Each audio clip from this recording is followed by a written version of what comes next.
High case உங்கள் ஜீவன் தமிழா இன்னைக்கு வந்து என்ன பத்தி பேச போறோம் அப்படின்னு பாத்தீங்கன்னா, விடாமுயற்சி திரைப்படம் வந்து 2 வருஷத்துக்கு அப்புறம் வந்து பாத்தீங்கன்னா இன்னைக்கு வந்து ரிலீஸ் ஆயிருச்சு. ரிலீஸ் ஆனதுக்கு அப்புறம் வந்து பாத்தீங்கன்னா சந்தோஷம்னு சொல்றதா, கோபம்னு சொல்றதா, ஏன் இப்படி எல்லாம் கேரக்டர் வந்து கொண்டு வந்தீங்க அப்படின்னு சொல்றதான்னு தெரியல. அந்த அளவுக்கு வந்து திரைப்படம் இருக்கு. அதை பத்தி என்னன்னு தெரிஞ்சுக்கலாம். ஜீவன் தமிழ் வந்து ஃபர்ஸ்ட் டைம் பார்க்க மறக்காம வந்து சப்ஸ்கிரைப் பண்ணிருங்க. வீடியோ வந்து ஸ்கிப் பண்ண பாருங்க. அப்படி சொல்லக்கூடிய தகவல் மூலியமா வந்து சிறப்பு வாங்க வீடியோக்குள்ள போகலாம்.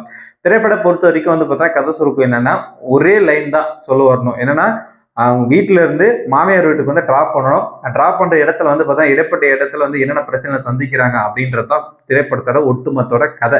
இது வந்து ஒரு ஹாலிவுட் படத்தோட கதை தான். ஆல்ரெடி அவங்க அறிவிச்சிருந்தாங்க. இப்போ வந்து என்னன்னா, இந்த திரைப்படத்துல எப்படிலாம் இருந்திருக்கலாம் அப்படின்னு சொல்லிட்டு எக்ஸ்பெக்டேஷன் ஒன்று இருக்கு இல்லையா. நல்லா எதிர்பார்த்துட்டு போனது வந்து பார்த்தீங்கன்னா ஒரு மங்காத்தா, துணிவு, அந்த மாதிரி திரைப்படம் கேரக்டர் வந்து டிஃப்ரெண்டா இருக்கும் அஜித் அவர்கள் அப்படின்ற மாதிரி எதிர்பார்த்துட்டு போனோம். ஆனா போன இடத்துல வந்து பார்த்தீங்கன்னா இந்த மாதிரி பெரிய ஹீரோ வச்சு திரைப்படம் எடுக்கும்போது வந்து பார்த்தோன்னா ஒரு நல்ல ஒரு ஃபைட்டு, நல்ல ஒரு சாங்கு, நல்ல ஒரு காமெடி என்டர்டைன்மெண்டோட திரைப்படத்தை வந்து கொண்டு போனா ஒரு பயங்கரமா இருக்கும்.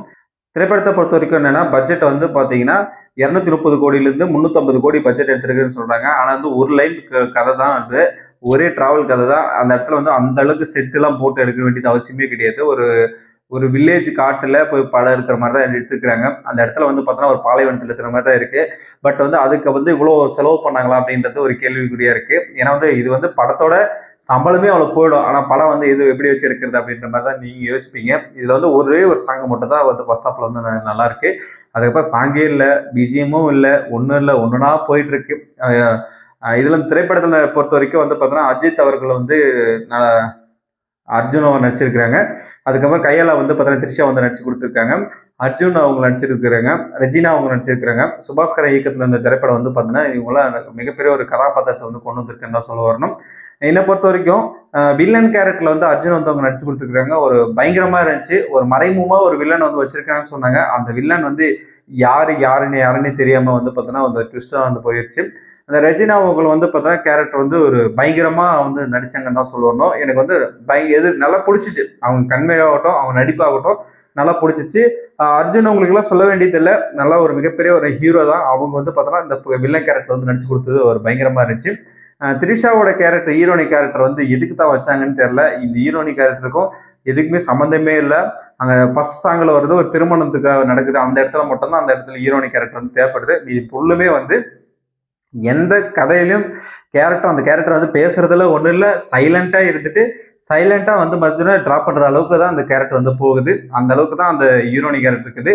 அஜித் அவர் கேரக்டர் வந்து பார்த்தீங்கன்னா நான் வந்து எக்ஸ்பெக்டேஷன் பண்ணிட்டு போனது வேற. ஆனால் படத்துல இருந்தது வேற. பயங்கரமான ஒரு எனக்கு வந்து முழுக்க முழுக்க வந்து என்னன்னா ஃபர்ஸ்ட் ஹாப் ஆகட்டும், செகண்ட் ஹாப் ஆகட்டும், கதை வந்து கரெக்டா வந்து அவருக்கு வந்து கண்ணே வைக்கல. அவருக்கு என்ன பொறுத்த வரைக்கும் ஒரு ஆடியன்ஸா வந்து நம்ம எப்படி எதிர்பார்க்கிறோம் அப்படின்னா, வேதாளம் எப்படி இருந்துச்சு, ஒரு டிஃப்ரெண்ட் கேரக்டர், ஒரு வில்லனாகவும் ஒரு ஒரு மக்களுக்கு வந்து பார்த்தீங்கன்னா ஒரு சென்டிமெண்ட்டாகவும் இருக்கும்போது ஹீரோ வந்து நல்ல ஒரு பிடிக்கும்.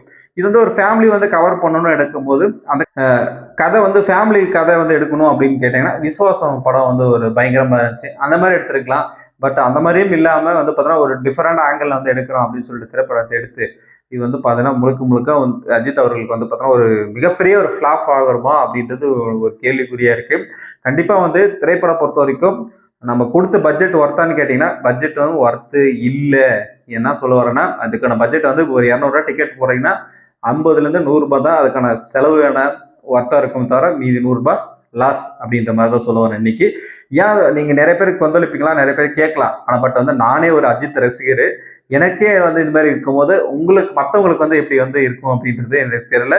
நீங்களே கண்டிப்பா திரைப்படம் பார்த்துட்டு வந்தீங்கன்னா கண்டிப்பா வந்து நீங்க அந்த பதில் வந்து சொல்லுவாங்க. ஏன்னா வந்து நான் 200 செலவு பண்ணி திரைப்படம் பார்த்துருக்கிறேன். அந்த இதுலதான் வந்து நம்ம பேசுறேன் அப்படின்னு சொல்ல வரணும். அதே மாதிரி திரைப்படத்தை வந்து பார்த்தீங்கன்னா ரொம்ப லென்த்தியா போட்டு எடுத்துட்டு போயிட்டு வச்சிருக்காங்க கதையில வந்துன்னு தான் சொல்ல வரோம். அதே மாதிரி அனிருத் அவர்கள் என்ன ப்ரோ இப்படி பண்ணிட்டீங்களே, ஜெயிலர்லாம் வந்து பார்த்தோன்னா திரைப்படம் இன்னும் பார்த்தோன்னா அப்படி நின்று பேசும். அந்த அளவுக்கு வந்து பார்த்தீங்கன்னா பிஜிஎம் பேக்ரவுண்டு சாங்ஸ் எல்லாம் போட்டு விட்டு போயிட்டீங்க தலைவருக்கு. ஆனால் அஜித் அவர்களுக்கு வந்து பார்த்தோன்னா ஒரே பிஜிஎம் போடுறீங்க. அந்த பிஜிஎம் வந்து நீங்க இந்த இடத்துல கட் பண்ணிக்கிறீங்க, இந்த இடத்துல வந்து பிளே பண்ணிக்கிறீங்க அப்படின்றது நல்லா தெளிவா தெரியுது. அந்த அளவுக்கு வந்து பார்த்தீங்கன்னா பேக்ரவுண்ட் பிஜிஎம் இருக்கு. இதுக்கு முன்னாடி நிறைய திரைப்படத்துல வந்து பார்த்தீங்கன்னா அனிருத் அவர்கள் வந்து பேக்ரவுண்ட் ஸ்கோர்ல வந்து பார்த்தீங்கன்னா படம் வந்து நல்ல ஒரு என்டர்டைன்மெண்டா இருக்கும் ஒட்டுமொத்தம். பட் வந்து இது வந்து மிகப்பெரிய அட்வான்டேஜ் எடுத்துட்டு இந்த மாதிரி இது பண்ணிட்டீங்க அப்படின்றது என்னோட கருத்து. கண்டிப்பா திரைப்படம் பார்த்து தான் உங்களுக்கு புரிஞ்சிருக்கும். ஏன்னா அந்த இடத்துல பிஜிஎம் வந்து ஃபைட் சீன் எல்லாம் வந்து பிஜிஎம் தான் அடிக்குதா தவிர அந்த ஃபைட் சீன் அதுக்கான எஃபெக்ட் அதெல்லாம் வந்து பார்த்தா நம்மளுக்கு வந்து கொஞ்சம் கூட தெரியறதே இல்லை, கிளியரன்ஸே இல்லை அப்படின்னு தான் சொல்ல வரணும். பிஜிஎம் போட்டு அடிச்சிட்டாங்கன்னா அந்த ஃபைட்ல வந்து அந்த சண்டை காசுல வந்து சவுண்டு அது மாரி எல்லாம் வந்து சுத்தமாக கரெக்டாக வந்து கன்வே ஆகலை அப்படின்றது என்னோட கருத்து.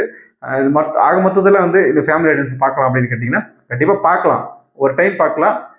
ஆனால் வந்து ஒரு எக்ஸ்பெக்டேஷன் பண்ணி போயிருந்தீங்கன்னா கண்டிப்பாக அது வந்து ஃபுல்ஃபில் ஆகாது அப்படின்றது என்னோட கருத்து. அதுக்கு வந்து இதுக்கு முன்னாடி எடுத்த துணிவே வந்து பார்த்தோன்னா ஃபெயிலியர் படம் ஃப்ளாப் பண்ணோம் அப்படின்னு சொன்னீங்க. அந்த படம் இந்த படம் கம்பேர் பண்ணும்போது துணி வந்து மிகப்பெரிய ஒரு வெற்றி படமாக தான் இருக்கும் அப்படின்றது என்னோட கருத்து. உங்களோட கருத்துக்கள் இந்த இதுக்கு சமீபத்தில் அஜித் அவர்களோட திரைப்படம் எந்த திரைப்படம் உங்களுக்கு வந்து சூப்பராக இருந்துச்சு, கன்வே ஆச்சு அப்படின்றத பற்றி கமெண்ட் பாக்ஸில் கமெண்ட் பண்ணுங்க. ஜிஎம்எஸ் தமிழ் வந்து சப்ஸ்கிரைப் பண்ணி வச்சுக்கோங்க. தொடர்ந்து இணைந்திருங்கள். நெக்ஸ்ட் வீடியோல வந்து சந்திக்கலாம். பாய்.